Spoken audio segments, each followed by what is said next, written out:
अस्सलामु अलैकुम वरहमतुल्लाहि वबरकातुहू। बिस्मिल्लाहिर्रहमानिर्रहीम। नहमदुहु व नुसल्ली अला रसूलिहिल करीम व अला आलिहि व अस्हाबिहि अजमाइन, अम्मा बाद। मोहतरम भाइयों, बुजुर्गों, दोस्तों, कल से सोशल मीडिया पर एक छोटा सा वीडियो क्लिप वायरल है जो दौलताबाद का बताया जा रहा है। दौलताबाद औरंगाबाद शहर के बिल्कुल करीब में, यानी औरंगाबाद शहर की हुदूद अभी दौलताबाद तक पहुंच चुकी है। दौलताबाद का किला जो है काफ़ी मशहूर और मारूफ है। वहाँ के वो साथी बतलाए जा रहे हैं और उनके चेहरे मोहरे को देखकर ऐसे लग रहा है कि वो तबलीग से जुड़े हुए साथी थे और उन्होंने अपने हाथों से अपनी जान ले ली। और जान लेने से पहले जो मैसेज उन्होंने जो उसके अंदर रिकॉर्ड किया उसमें ये कहा है कि मैं अपनी मर्ज़ी से अपनी जान दे रहा हूँ, इसके लिए दूसरा कोई जिम्मेदार नहीं है। और आखिरी के जो उनके अल्फाज हैं वो सुनकर मेरी आंखों से आंसू जारी हो गए। और मैं आपको ये बताऊं कि रात में तकरीबन मैं 3:30 बजे तक नहीं सोया। वही बात मेरे जहन में घूम रही थी और आखिरी जुमलों में उन्होंने ये कहा कि मेरे पास पैसे वैसे कुछ है नहीं, तो मेरे मरने के बाद में जो मेरी तजहीज़ और तकफीन का काम है वो आप लोग खुद अपने पैसों से कर देना। उसमें लफ्ज़ 500 रुपये का भी जिक्र है कि मेरे पास में 500 रुपये भी नहीं हैं। मैंने जब ये जुमले सुना, मैं अभी आपको क्या बताऊं, मुझे इतना अफसोस हुआ कि 500 रुपये एक आदमी के पास में नहीं है। और माशाल्लाह जो आदमी चेहरे मोहरे से दीनदार लग रहा है, नमाज़ों का पाबंद लग रहा है, उसके चेहरे पे दाढ़ी भी है माशाल्लाह, और वो इंसान अपनी जान देने पे मजबूर हुआ सिर्फ़ और सिर्फ गुर्बत और फाका कशी की वजह से। बड़े अफसोस की बात है।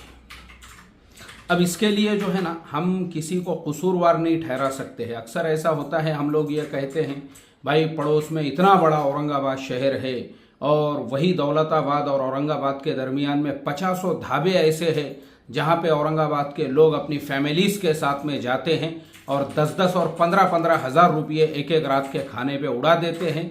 वही दौलताबाद के अंदर एक आदमी 500 रुपये भी उसके पास में नहीं है, गुर्बत और इफलास की वजह से वो अपनी जान दे देता है। तो मैं समझता हूँ ऐसा किसी को कसूरवार ठहराना, जिम्मेदार ठहराना मुनासिब नहीं है, बल्कि इसके लिए हमारे पास एक सिस्टम होना चाहिए, एक निज़ाम होना चाहिए।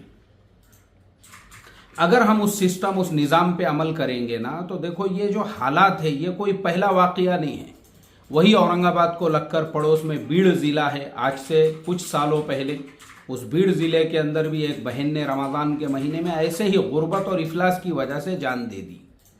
ये जो वाक़यात हमारे समाज में पेश आते हैं ना, पता है इसका रीज़न क्या है? क्योंकि हमारे यहाँ कोई निज़ाम नहीं है, निज़ाम। और मैं इसी निज़ाम के ऊपर इससे पहले 50 मरतबा आप लोगों को बोल चुका हूँ। देखो, अपने हर गांव में, हर महल्ले में, हर मस्जिद में अपनी एक मुस्लिम जमात बनाओ। और मैंने पूरा कंसेप्ट मुस्लिम जमात का दिया हुआ है। आप मेरे मुस्लिम जमात से रिलेटेड वीडियो देखो, मेरे ख्याल से तकरीबन वो घंटे भर का वीडियो है कि मुस्लिम जमात कैसे बनाई जाए। हर जहन के मुसलमान उसमें लिए जाए, हर जहन के, तबलीग वाले हो या अहले हदीस हो या जमात इस्लामी वाले हो या बरेलवी हो, सुन्नी हो, किसी भी मसलक के आप हो।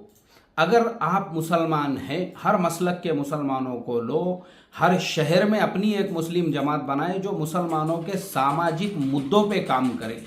आपके मजहबी जो मसाइल, जैसे मैं तबलीग वाला हूँ भाई, मैं अपना चिल्ले 4 महीने की मेहनत कर रहा हूँ, वो मेरा अपना पर्सनल काम है, ये सामाजिक काम नहीं है। आप अगर मसलक बरेलवियत से ताल्लुक़ रखते हैं, आप अपने मसलक पे अमल कर रहे हो, वो आपका अपना मजहबी अमल है। आप जमात इस्लामी से जुड़े हैं, आप सलफ़ी हो, आप अहले हदीस हो, जो आदमी वो मसालिक पे हम जो अमल कर रहे हैं ना, वो अपना पर्सनल अमल है। लेकिन सामाजिक मुद्दों पे हम सबको एक प्लेटफॉर्म पे आने की ज़रूरत है। हर मसलक, हर समाज, हर उसके अंदर हर तरह के लोग हो, पॉलिटिशियंस को भी लिया जाए, एडवोकेट साहब भी हो शहर के, और वो जो मुस्लिम जमात बने। अच्छा, वो जो है ना पूरे शहर के लेवल पे नहीं होना चाहिए, बल्कि हर महल्ले के लेवल पे भी। मैंने बहुत डिटेल में उसमें समझाया हूँ। जैसे एक गाँव है, तालुका है ना, जितना महल्ला है, जैसा कुरैशी महल्ला है, वो मुस्लिम जमात सिर्फ कुरैशी महल्ले वाले अपने महल्ले की बनाए, बागबान महल्ले वाले अपने महल्ले की बनाए, फुलाना महल्ला है वो महल्ले वाले अपने महल्ले की बनाए, सिर्फ महल्ले महल्ले के एतबार से यानी मस्जिद के एतबार से भी। और वो मुस्लिम जमात बनाने के बाद उसको बाज़ाब्ता गवर्नमेंट रजिस्टर्ड करो, जैसे हमारा फाउंडेशन हमने बाज़ाब्ता गवर्नमेंट रजिस्टर्ड किया हुआ है।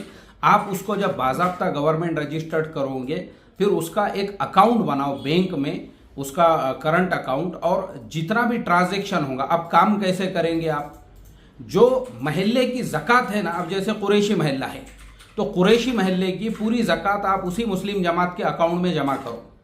और जो कुरान करीम के अंदर अल्लाह तबारक व तआला ने ज़कात के मसारिफ बयान किए हैं, इन्नमस्सदाक़ातु लिलफ़ुक़ाराइ वल मसाकीन वल आमिलीन अलैहा वल मुअल्लफ़ति क़ुलूबुहुम व फ़िर रिक़ाबि वल गारिमीन व फ़ी सबीलिल्लाहि व इब्निस सबील।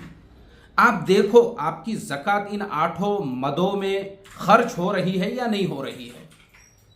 प्रॉब्लम हमारा यही हो रहा है, हम ज़कात अदा कर रहे हैं लेकिन जो हमारे पड़ोस का जो प्रॉपर मुस्तहिक है उसको ज़कात ही नहीं पहुंच रही है। मैं गारंटीड कहता हूं उसी औरंगाबाद शहर से करोड़ों रुपयों की ज़कात लोग बाहर के शहरों में भेजते होंगे, बाहर के सूबों में भेजते होंगे और बाहर के मुल्कों में भी जाती होंगी, लेकिन आपके प्रॉपर पड़ोस के अंदर एक आदमी जो ज़कात का मुस्तहिक था उस तक ज़कात नहीं पहुंची और उसकी जो जान चली गई। ये सिर्फ हमारे निज़ाम के कमज़ोरी को जाहिर करता है कि भाई हमारे पास सिस्टम नहीं है।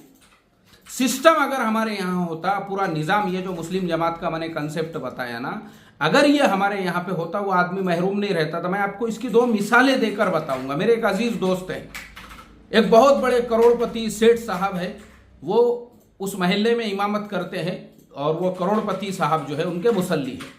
वो इमाम साहब ने एक दिन मुझे मैसेज किए, बोले यार मुफ्ती साहब 5,000 रुपये देते क्या उधार। मैं बोला यार तुमने मेरे को 15 दिन पहले बोले थे कि वो जो करोड़पति सेठ साहब है तुम हर साल रमज़ान में उनकी 10 लाख रुपये की ज़कात उनके बाजू में बैठ के जो है तकसीम करते हैं। तो मैंने ये कब कहा कि वो सेठ साहब मुझे भी देते हैं। मैंने आपको सिर्फ इतना बोला था कि वो सेठ साहब मेरे साथ में जो है 10 लाख रुपये की ज़कात तकसीम करते हैं, लेकिन वो बेचारे सेठ साहब को कभी इस चीज़ की तौफीक भी नहीं मिली कि वो कभी मुझे भी पूछे कि इमाम साहब आपके घर में भी जो है दाल चावल पक रहा है या नहीं पक रहा है, आपके हालात कैसे है, ईद को पैसे है क्या नहीं है। इसलिए बोले मुझे दूसरों के पास में उधार मांगने की ज़रूरत पड़ती है, जबकि मैं खुद 10 लाख रुपये ज़कात अपने हाथों से तकसीम कर रहा हूँ। लेकिन प्रॉब्लम ये है कि वो 10 लाख रुपये तकसीम कराने वाले को इस चीज़ की तौफीक ही नहीं मिल रही है कि जिन इमाम साहब के पीछे मैं नमाज पढ़ता हूँ उनके भी हालात में देखूँ, जो मेरी मस्जिद है उसके मौज़िन साहब का क्या हाल है उनके भी हालात में देखूं। अभी मैं क्या बताऊं आपको।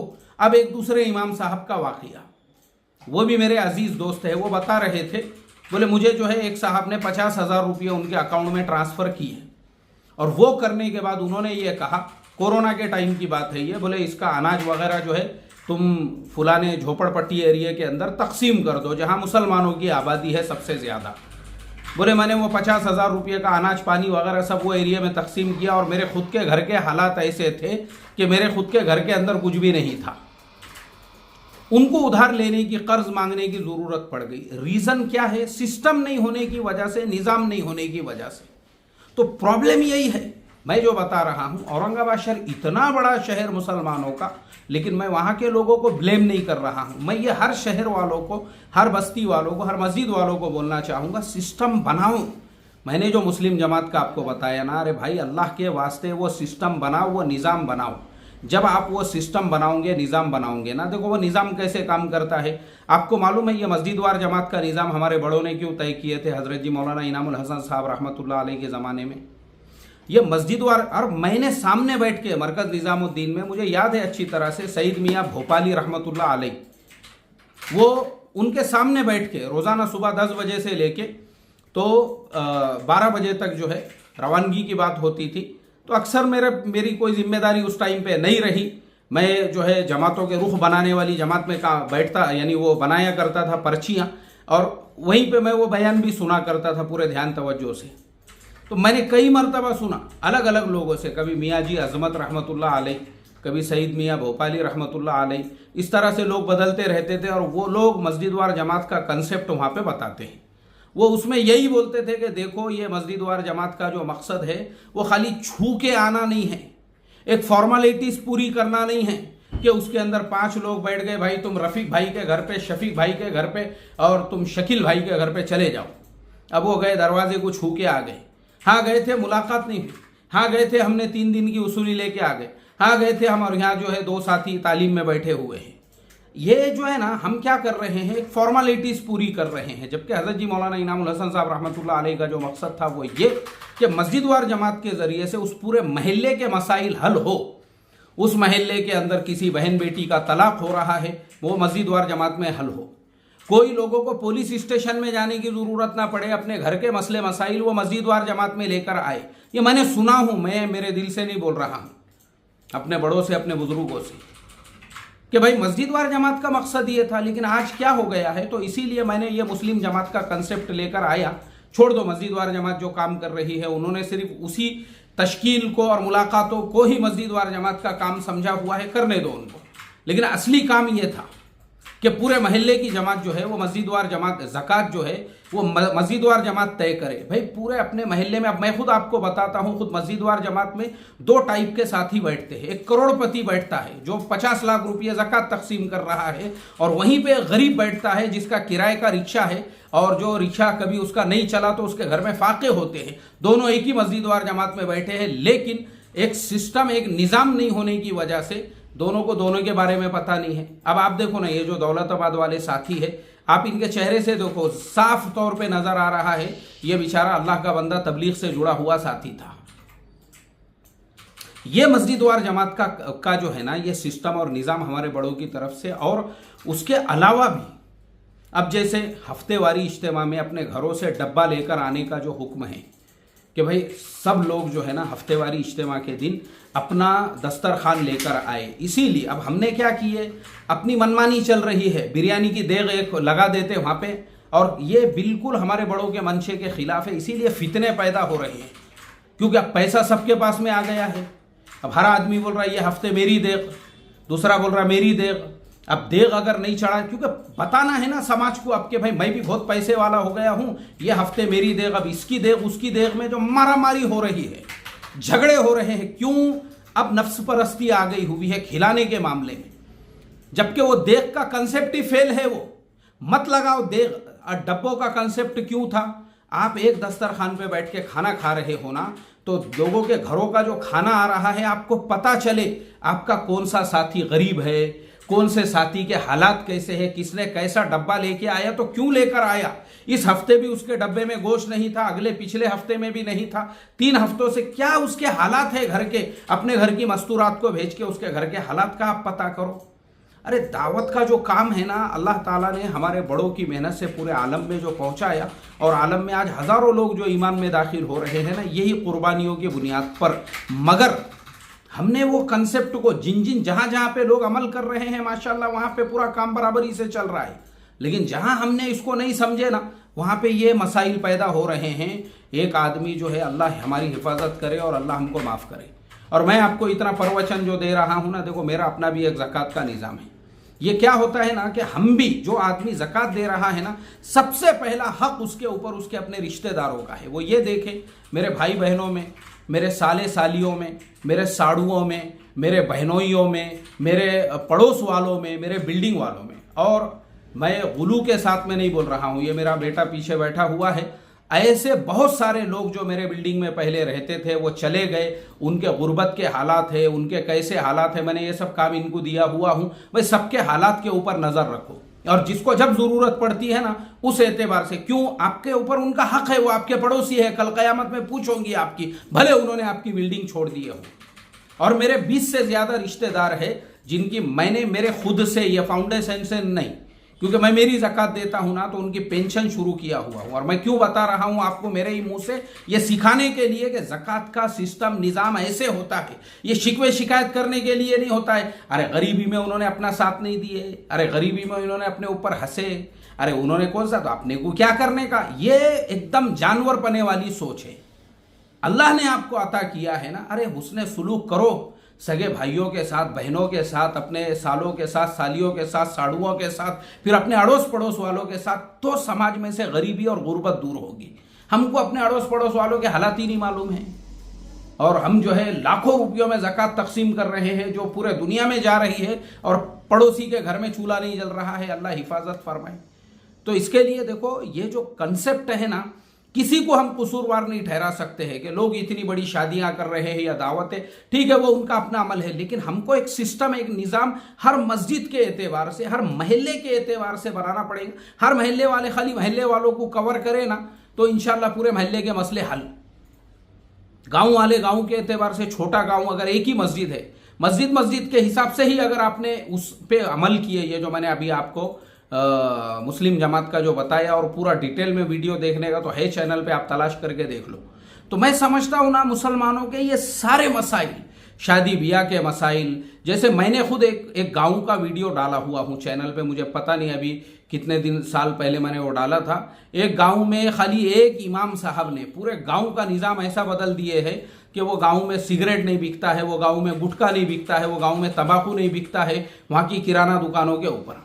वो गांव में कोई लड़की की तलाक नहीं होती है, वो गांव के अंदर जो है शादी में कोई हॉल नहीं है पूरे गांव के अंदर। वो सिर्फ एक इमाम साहब के मेहनत की बरकत से उन्होंने गांव को ऐसा नमूना बनाए। किसी लड़की का मान लो अगर तलाक भी होता है या उसकी बेवा भी होती है ना, फौरन इद्दत के फौरन बाद में उसका दूसरा निकाह करके दे देते। उसको पेंशन वेंशन नहीं देते, बल्कि फौरन उसका निकाह करके दे देते। गांव की ज़कात वो एक ही मस्जिद में जमा होती है, और फिर उस एतबार से तय होता है अब पूरे गांव के अंदर जो है कितने लोग, वो गरीब है, मुफलिस है, मुस्तहिकीन ज़कात है, फिर उनकी मदद की जाती है। और फिर जो गांव के मदारिस भी है, मकातिब भी है, और बाहर से आने वाले जो मुस्तहिक मदारिस और मकातिब वाले हैं, उनका भी जो है उसके अंदर हिस्सा रखा जाता है, उनको भी का ताउन किया जाता है। तो देखो, एक सिस्टम, एक निज़ाम होना ज़रूरी है। हम सिस्टम बनाएंगे, निज़ाम बनाएंगे ना, तो महल्ले की गुर्बत दूर होंगी, समाज की गुर्बत दूर होंगी। ठीक है, चलिए अब मैं लेता हूं आप सभी लोगों से इजाज़त, इस उम्मीद के साथ कि आप लोग मिलजुल कर बैठेंगे और इस कंसेप्ट के बारे में सोचेंगे कि वाकई में ये हमको अपने मस्जिदों में ज़िंदा करने की ज़रूरत है या नहीं, यानी हर मस्जिद के एतबार से एक मुस्लिम जमात। अस्सलामु अलैकुम व रहमतुल्लाहि व बरकातुहू।